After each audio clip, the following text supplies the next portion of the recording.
have a lot of like apps and things like that. It really is kind of like a general idea. So the biggest idea, and it's kind of a buzzword now in education that I could think of, was to talk about the growth mindset and how my curiosity for learning and the students' curiosity for learning can help change us all to better our practice and things like that. So today we'll be focusing a little bit about the growth mindset, and it's kind of a cool thing to talk about. So like Andy said, I taught at Dunkirk for 10 years, and I had a lot of fun. I taught 7th grade science, and it was a ball. We had a lot of technology, and that helped me in my own practice. And I got good at it, and I was happy with what I was doing. And this is a screenshot from my H drive back at Dunkirk. And the thing about this is, I'm kind of proud of this. I had a file for 180 days of the year. So every single day, all I had to do was go in, and if it was the first day of school, open that folder and do the PowerPoint that was in there, or pass up the worksheet that was in there and do that activity. And I loved it because I could see the next 30 years. Every day I could just come in and do the exact same thing every single day, and it was good. The kids loved science class. I had a reputation as a good teacher, and I was dreaming of the beach. But then something happened, and I went on Twitter. The first person I followed was Kim Kardashian, because why wouldn't you? Then I followed Justin Bieber, then Justin Timberlake. Those were my favorites. But at that same time, I started following some other teachers that were doing the same things that I were, that were making videos on YouTube, and I started making all these connections. And if you haven't seen this website, this is really cool, TweetPing, and this is a real-time visualization of all the tweets that are currently going on in the world. And for the first time, I felt like the big fish in the small ocean. You know, at Dunkirk, I was the tech guy, but when I broadened my horizons, I said, man, there are educators all over the world doing such amazing things with technology. Maybe I should go back into the H drive, start to change my own practice, because I was getting a little complacent. I was getting a little bit bored. And I wanted to do things that would be fun for the kids, because I never wanted to stop learning, because we're in the business of education. So I made all these connections through Twitter, and it really changed my career for the better. And at one point, I started looking for other jobs. Although I loved being in the classroom, I wanted to do something on a grander scale. So I started applying for jobs at Google, and they got a lot of jobs. They're always hiring. There's a Google in Pittsburgh and things like that. And I was looking at the job requirements for this position, and the director of HR or hiring persons or whoever it is at Google said that he was looking for one quality in the new people that they hire at Google.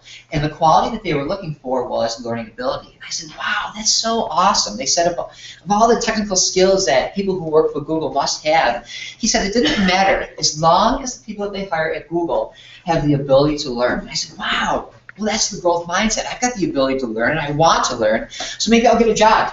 I never got a job, never got a call back or anything like that, so I don't know what happened. Maybe my resume had a typo. I hope that was it, but who knows? So if we're talking about the growth mindset today for the next 10-15 minutes, we're going to focus on two ends. We're going to look at how, as teachers, we can expand our own practice, and then how can we apply the idea of growth mindset to students, and how can we get them to do things that they never thought possible before.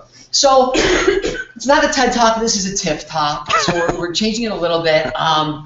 For me to rattle off for 18 minutes, it's intimidating and it's scary, so we'll do a blended of a TED. So I would like to show two cool apps that have really helped me, and we'll still keep it a little speechy, so not to make Andy upset or anything like that. So as my job now at Orchard Park, I'm an instructional technology coach, and it was weird.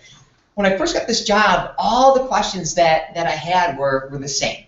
The social studies teachers would come to me and they said, hey, what apps you got for social studies? The math teachers would come to me and they would say, what math apps you got, or what websites are good for science? The science teachers would ask me, and I said, well, it's kind of weird because it's kind of hard for me to answer it. And it made me think of this TED Talk by a really is that people really don't buy what you do, people buy why you do it. People don't buy what you do, they buy why you do it.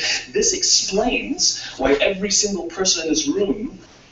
So if you've ever seen this TED Talk by this guy, Simon Singh, he keeps quoting that. It's like, people don't buy what you do, they buy why you do it. And that really resonated with me with my new job at Orchard Park, So it's not about what app you use, it's about why you're using it. So it was kind of a shift in thinking for people. One of my favorite all-time apps was Nearby. I talked about this at length in groups like this and with other teachers, but it's not about using the Nearpod. It's about the why. So why do we use this app? To engage our students in a lecture. And Go Animate for Schools. I talked about it last week here at TIFF, and you were picking on me because I always talk about it. So, but the bigger picture is, it's not just about using this app to make really cool animations for our kids. It's about storytelling, because we know as educators that if we can get our students to tell a story about a piece of content, then they've already mastered that content. So when math teachers come to me and say, hey, what's the math site? I said, well, what do you want them to do? Now we can direct you to some cool activity where the kids can use the technology as a tool to enhance their learning. So Simon Saying, and I always replay this in my head, people don't buy what you do, they buy why you do it. So what we're going to focus on today is that why. Why do we use technology, and what can it do to help us improve our own practice? There's a really cool story out there about PS22. And this is Gym Class Heroes. And a little local story here. Travis McCoy is from Geneva, New York. You guys know where Geneva, New York is? He was pretty cool. And my college roommates were all from Geneva, New York. So before Gym Class Heroes got very big, Travis McCoy came to my apartment on Cleveland Avenue, had a wonderful gathering of people, and at the end of the night, he felt the need to spray paint the inside wall of our house with a beautiful piece of graffiti. And I paid for that out of my security deposit. So Travis, I think you're making more money than I am. If you hear this, I wouldn't mind a refund for my security deposit. But so the landlord's not there. But this is really cool. As this video goes on, and in the back you're going to see PS22 chorus. PS22 is Public School 22. I forget what state they're from, but this is a chorus of kids that the teacher kept filming because they did really good work, and the chorus director posted videos of this chorus on Twitter, and they're so good that Travis McCoy saw their video on Twitter and said, wow, you guys have to come sing with me live on stage. So this group of elementary students who once performed in their cafeterias and rooms like this got on stage with a real performer. There they are in the background, and they loved it. This group of kids was performing in front of an audience. And you know how it is when you're the director of the chorus. I used to have chorus duty where my assigned duty was to go and help supervise the kids in the odd. They're terrible. Kids in chorus misbehave, they sing funny, but that all changes the day of the performance. The day of the performance, when they have an authentic audience, somehow the chorus director looks like a hero because he or she got everybody together to sing in tune and on note. So what we can do as teachers, and this is our PS22, is we can keep that in mind. You see, people, like teachers and students, prepare differently when they have an audience to work for. So the first big why we should use technology is because technology is a way that we can get kids to publish their work. And when they have an authentic audience, they're going to work harder, and they're going to get feedback from other students, and they're going to look at that, and that is a growth mindset for students. So my new favorite app is called Seesaw. And I don't know if it's an app, it's so much of a website or a platform for students to contribute their work. And this has been such an easy way for me as an educator to get other teachers to use technology. What it is it looks like this. Now we're live viewing this as Shanner's class at Orchard Park, so I didn't preview this. I don't know if there's good or bad, but it's pretty cool. But what it is, it's a journal for kids to showcase their work. So if I'm on my journal view like I am right now, we have a live stream. And the live stream shows us contributions that students have made. What students can do on this website is a lot of things. They can take pictures of themselves, and they can write little comments. So if a teacher has a regular homework assignment, an easy way to integrate technology would be, hey, snap a picture of that homework assignment. Okay, that's pretty cool. Upload it to Seesaw so other kids can see your homework assignment, and other kids can either like it or leave comments and ask questions. So you can take your once traditional homework assignment that was on a piece of paper, upload it to this site, and you can get feedback. So think about that. Before, as teachers, when we would give a homework assignment to kids, they would hand it directly from their desk to your desk, we would grade it, and they would give it back. There was no audience for the kids to perform well for. Maybe a grade wasn't enough to motivate them. But if you have kids just simply snap a picture of their homework, put it up here and share it with the whole class where they know that everybody's going to be able to see it and everybody can either like it or leave comments, they're going to work harder on that homework assignment. So in this classroom, what they're doing is something called Genius Hour. And Genius Hour is where they dedicate 20% of their school day to do a project, an extraordinary project where they make one change in the world. So what students are doing using the Seesaw app is they're updating their classmates on their projects, and they're talking about what they're doing.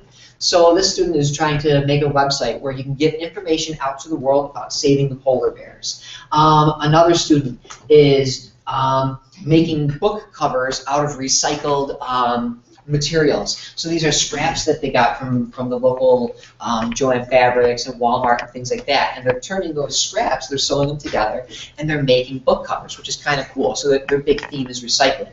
But this whole project really got a boost when we switched to the Seesaw app, because now we had all the students in the class able to see each other's work and share it with the world. So I thought that was such a really incredible way to get students a part of that growth mindset. So just using that Seesaw app, taking something that is low to no tech, putting it out there for the world to see, made our students better in that circumstance. So for the growth mindset, using Seesaw, it gave the kids an audience. And then they could get feedback on their work, and they could work harder and revise their own practice to make it better. And that's where the real learning occurs, when the kids get feedback, whether it's from a teacher or another, and they take that feedback and they use it in constructive ways, which is kind of cool. So the next why is my personal favorite, and it's what Andy talked about at the beginning of this today. And if we talk about the two most popular search engines in order of searching, Google's #1, but then YouTube is #2. And I think that's really cool, because YouTube is how I learn how to do most anything. I'd rather watch a video about something than read about it. That's just how I learn better. And it's really helped me in my own practice. So if you think about it, when we're talking about our kids, and we say, okay, kids, it's 3 o'clock, go home. Where do you think they're going to go? Are they going to go to the school website, or are they going to go to a website like YouTube? Yeah, they're going to most often go to YouTube. So as a teacher, if we can get in their space, then we can get in their head, and maybe we can communicate our message to them even after the school day when school is over. So YouTube has been a really important part of my practice, where I've made videos, put them out there, and read the feedback that the students have given me. And even errors that I've made in my videos, other science teachers said, hey, you know what? Those earthworms really don't reproduce asexually when you cut them in half. And I had to edit that out of my videos, and I grew and I learned as a result of other people. But I think that this idea about videos is really important. You see, I believe that students learn most from video, not when they watch them, but when they create. And the same thing applies for teachers. Teachers learn most from video, not when they watch them, but when they create them as well. And I think one of the easiest ways to make a video now is Office's Mix. It's a free download. And in about 30 seconds, I think we can make a live video right out of this PowerPoint that we have here. So it's kind of cool. So what I'm going to do is, if you take a look up here, I'll take the first, well, let's just take the first 3 slides. So I got the first 3 slides of this PowerPoint, and I'm going to make a brand new PowerPoint, and we're going to turn it into a video using YouTube Mix. So if you take a look up on the top of my screen, this is where the TIFF in the TED Talk comes in, where we get to show a new app. And I really like this one. So on YouTube Mix, we can take a PowerPoint that I already had, and I can turn it into a video that I can publish to YouTube and share with my kids. So here we go. We've got my little PowerPoint right here. I'm going to turn the camera on, so I'm even going to include a video of myself. Whoop! And that's what happens when you're doing a live demo. Things glitch out, and that's okay. So we're going to turn on my camera. Let's see if it reads it real quick. Perfect. So here we go. So what I'm going to do is I'm going to record a video of myself. And what I can do is I can write on my screen. So I taught from 2005 to 2015 at Dunkirk Middle School, and it was a great experience. But I got lazy. Every single day, I had a folder, and what I could do was open it up and think and hope that I was at the beach doing something else. So I stopped that, and what it does is it makes a video. So what I'm going to do is I'm going to export this as a video file, and what we can do is watch the video and then send it out to YouTube for all of our kids to watch. So in Office Mix, it's a pretty cool thing. So I'll save it to the desktop, and it's a video file, so it takes a little bit of time. I think I made an error, but that's going to be okay, because that's what happens here. Let's see what we got here. This is the one that I wanted to do. But for a while, oh, that's okay. It's glitching out on me. It's a good app, and we use this with teachers because the reality of it is teachers have PowerPoints, and they have PowerPoints that have been made forever, and they're getting to be a little bit static.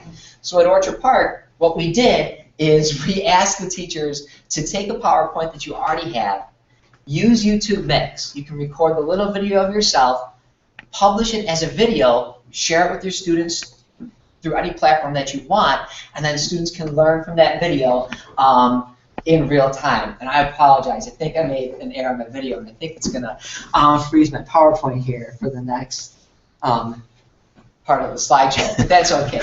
So if we talk back to growth mindset, it's about changing our practice to help us grow. Oh, here it is. Good. Okay, good. Well, it's going to start doing a video. So video files take a while to save, and it'll build this video as we continue on with our presentation. So let's see if we can keep on going here, and we'll be okay. Sorry about that, guys. Whoops. Cool.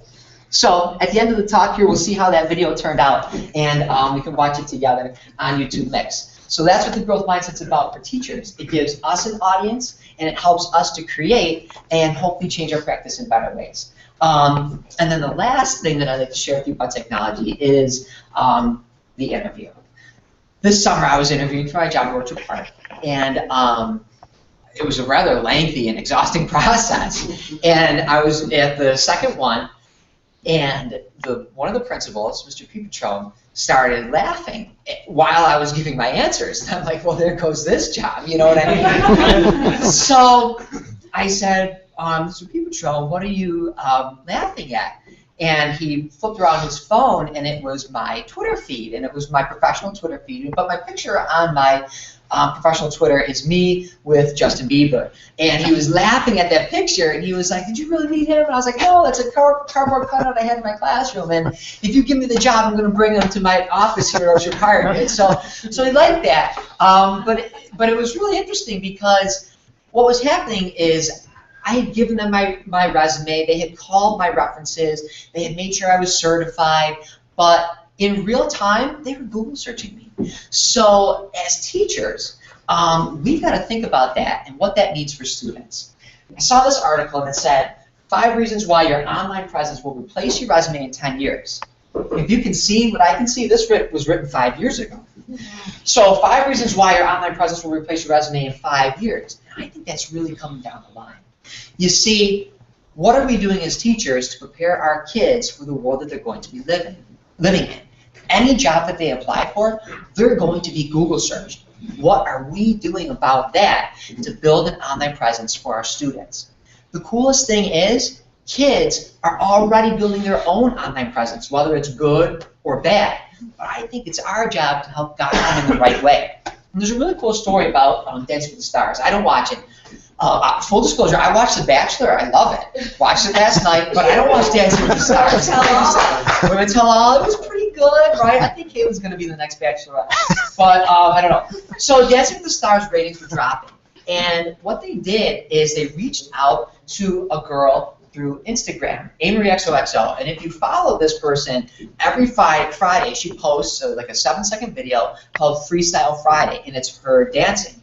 Well, AMarieXOXO has, I think, 2.5 million followers. So ABC said, man, if we can just throw this girl on our show, even if we get a fraction of her followers, maybe our ratings will go up just for that one day. So this student got on national TV because of her social media.